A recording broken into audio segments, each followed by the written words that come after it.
The top 5 most lucky Chinese zodiac for August 19 to 25, 2024.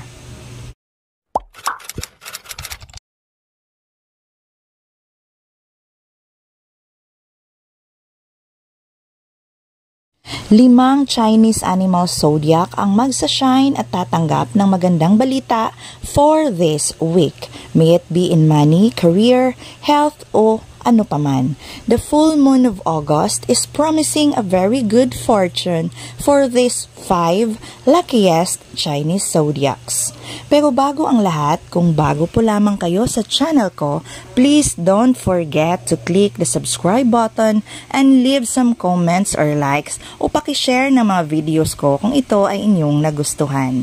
Today's shout out and sincere thanks and prayers for more positive 2024 goes to Jude Aris 1291, Ma'am Aurelia Gordon, Ma'am Amelia Bakubo, Miss Juji Mag-aso, and Rose 11 TV Official. Thank you so much for watching and for leaving good comments. Ang Ching Hexagram sa linggong ito ay nagpapaalala sa atin na kailangan nating manatiling positibo at huwag manatili sa ating comfort zone. Kung ang goal mo ay makamit ang karangyaan hinahangad, kailangan mong matutong lumabas at maging open sa mga pagbabago. How can a new energy flow in if you refuse to see the world? Ito ang mensahe ng linggong ito. Bagaman ito'y may kalakip na paalala, kailangan mo lamang ibalanse ang lahat at manatiling grounded anuman ang biyayang iyong tinatanggap. For today's video, alamin natin ang 5 Chinese animal zodiac na sasalo ng swerte sa linggong ito, starting up with the Year of the Rooster. The full moon in Aquarius will be giving you a total shine. Isa sa pinakamagandang swerte mo for this week is having a spiritual peace and joy. Makakatanggap ka ng mga di inaasahang biyaya na makakapagpagaan ng iyong kalooban, good health, and good relationships. This week's luck will reveal itself in the most unexpected places. Huwag agad ma-down kung sa tingin mo ay overload ka na sa lahat ng bagay na humihila sa iyo pababa. Walang hihigit sa pagiging positive at kalmado sa anumang sitwasyon. Huwag nang patulan ang mga walang kwentang issue. Hindi katalunan ang pagiging tahimik, kundi it's a sign na mature ka na at wala nang epekto sa iyo ang mga negative energy na gustong ibahagi sa iyo ng ibang tao.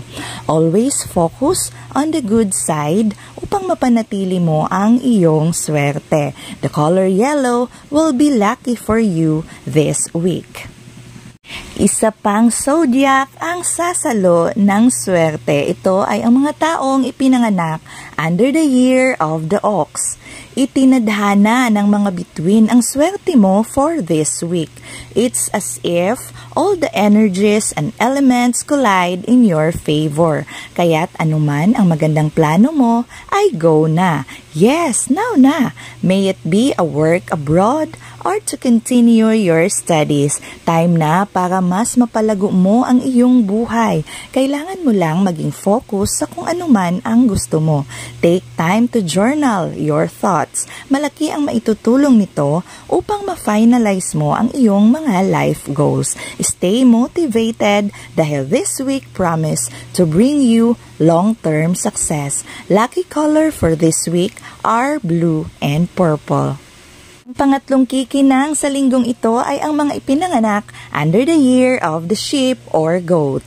Abundant luck naman ang promise ng linggong ito para sa mga ipinanganak under the year of the sheep or goat. Good financial inflows at business income, career growth, at swerte maging sa mga pinoproseso mo. Kung may mga bagay o importanteng dokumento kang on process, this week will give you the end product na pinakahihintay mo. Ito ba ay bagong titulo ng lupa o certificates of ownerships or even your professional license. Isa yan sa mga swerteng handog ng week na ito. Kung may gusto kang bilhin, it is advised na wag ka lang sa presyo tumingin. Kailangang busisiin mo ang kalidad ng mga ingredients or parts na bumubuo dito. Tuklasin mo kung ano-ano nga ba ang ibig sabihin ng luxury para sa iyo. Is it physically showing na may kaya ka na sa lahat ng bagay o ang pagkakaroon ng matiwasay, tahimik at magandang buhay?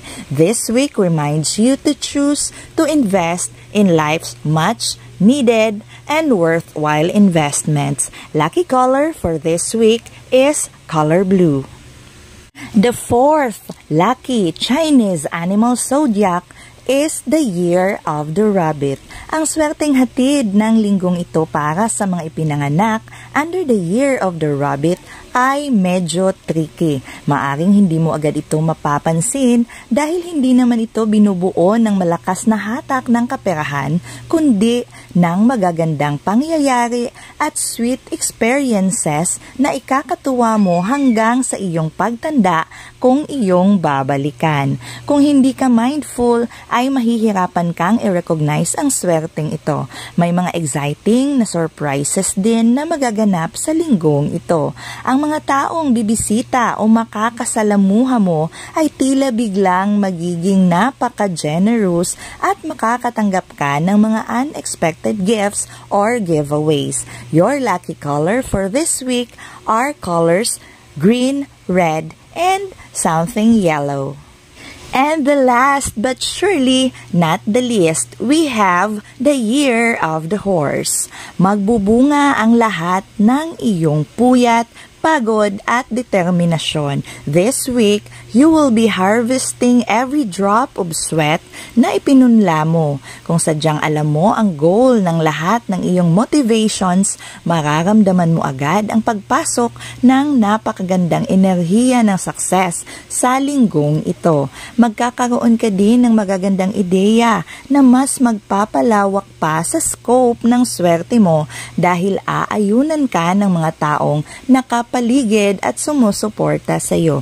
Ipagpatuloy ang nakagawiang magandang pundasyon ng pangarap at pagtatrabaho. Dinadala ka ng iyong mga panaginip, intuition at sarili sa tamang daan patungo sa kaganapan ng iyong mga pangarap.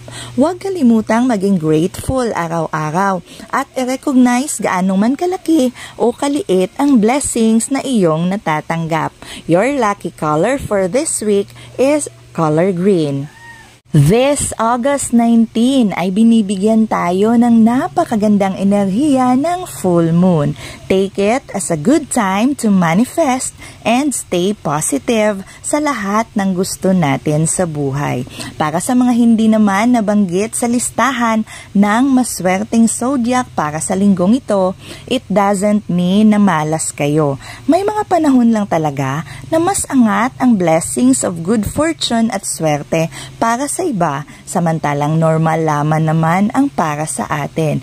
Life's happiness is not about mere gold, kundi sa tunay na treasure na bubuo sa inyo at lubos na magpapasaya sa ating mga puso. Let's all have a great week ahead, mga loves. Thank you so much for always watching.